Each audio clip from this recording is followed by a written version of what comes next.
EB issue பற்றி நிறைய பேர் சொல்லிட்டு இருந்தீங்க. அப்படி பார்க்கும்போது தான் இந்த வீடியோ என் கண்ணில் மாட்டுச்சு. 258 யூனிட்டுக்கு 200 யூனிட் ஃப்ரீ போச்சுன்னா 58 யூனிட்டுக்கு 273 ரூபா வந்திருக்குது. இதே போன மாசம் 206 யூனிட் எடுத்திருக்கேன், எனக்கு பில்லு 263 ரூபா வந்திருக்குது.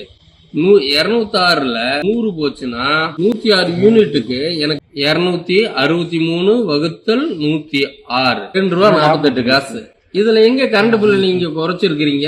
ஐயா சொன்ன கால்குலேஷன்லாம் கரெக்ட், அவர் லாஜிக் படி. பட் ஆனால் யூஸ் பண்ண கால்குலேட்டர் தான் தப்பு. ஈபிக்குன்னு செப்பரேட்டாக ஒரு கால்குலேட்டர் இருக்குது, அது யூஸ் பண்ணி பார்த்தா தான் நம்மளுக்கு எக்ஸாக்ட் வேல்யூ என்னன்னு தெரியும். ஈபி கால்குலேட்டர் எப்படி பார்த்தீங்கன்னா, ஃபஸ்ட்டு 100 யூனிட் ஃப்ரீ போக 101 யூனிட்லேருந்து 200 யூனிட்டுக்கு 2 ரூபா 35 காசு வந்திருக்கு. அதே மாதிரி 201 யூனிட்லேருந்து 400 யூனிட்டுக்கு பார்த்தீங்கன்னா 4 ரூபா 70 காசு வந்திருக்கு. இது ஓவரால் பில் பார்த்தீங்கன்னா 263 ரூபா வந்திருக்கு போன மாதம் அவருக்கு. அடுத்தது நியூ பில் படி பார்த்தீங்கன்னா 258 யூனிட் வந்திருக்கு. அதில் ஃபஸ்ட்டு 200 யூனிட் ஃப்ரீ போக மிச்சம் 58 யூனிட்டுக்கு பார்த்தீங்கன்னா யூனிட்டுக்கு 4 ரூபா 70 காசு சார்ஜ் பண்ணியிருக்காங்க. 273 ரூபா பில் வந்திருக்கு. ஐயாவோட லாஜிக் படி பார்த்தீங்கன்னா, போன மாதம் 106 யூனிட் யூஸ் பண்ணியிருக்கேன் ஃப்ரீ கரண்ட் போக, அதுக்கே 263 ரூபா தான் பில் வந்திருக்கு.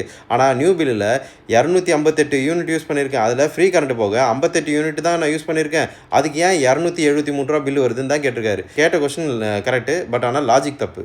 இப்போ ஐயாவோட லாஜிக்கை விட்டு ஈபி கால்குலேஷனுக்கு வரும். இதே 258 யூனிட் வந்து போன மாதம் யூஸ் பண்ணியிருந்தாருன்னா ஃபஸ்ட்டு 100 யூனிட் ஃப்ரீ, அதுக்கப்புறம் 101 யூனிட்லேருந்து 200 யூனிட் வந்து பார்த்தீங்கன்னா 2 ரூபா 35 காசு, அதுக்கு வந்து 235 ரூபா வந்திருக்கும். ஸோ அதே மாதிரி 201லேருந்து 400 யூனிட்டுக்கு பார்த்தீங்கன்னா 4 ரூபா 70 காசு, அதுக்கு வந்து 272 ரூபா 60 காசு. ஓவராலாக பார்த்தீங்கன்னா 507 ரூபா 60 காசு பில்லு இந்த மாதம் பே பண்ணியிருக்கணும் அவர், இன்கேஸ் இந்த 200 யூனிட் ஃப்ரீயாக கொடுக்காத பட்சத்தில். இல்லை அதே 206 யூனிட் இந்த மாதம் நீங்கள் யூஸ் பண்ணியிருந்தீங்கன்னா ஃபஸ்ட்டு 200 யூனிட்டுக்கு ஃப்ரீ, 201லேருந்து 400க்கு பார்த்தீங்கன்னா 4 ரூபா 70 காசுன்ற கால்குலேஷனில் 28 ரூபா 20 காசு தான் வந்திருக்கும் இந்த மாதம் பில்லு.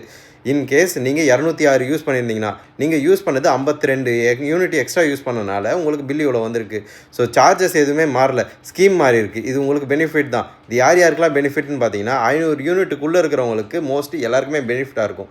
500 யூனிட்டுக்கு மேலே இருக்கிறவங்களுக்கு பார்த்தீங்கன்னா தான் இந்த ஸ்ட்ரகிள் எல்லாருமே ரியலாக ஃபேஸ் பண்ணுறவங்க இருப்பாங்க.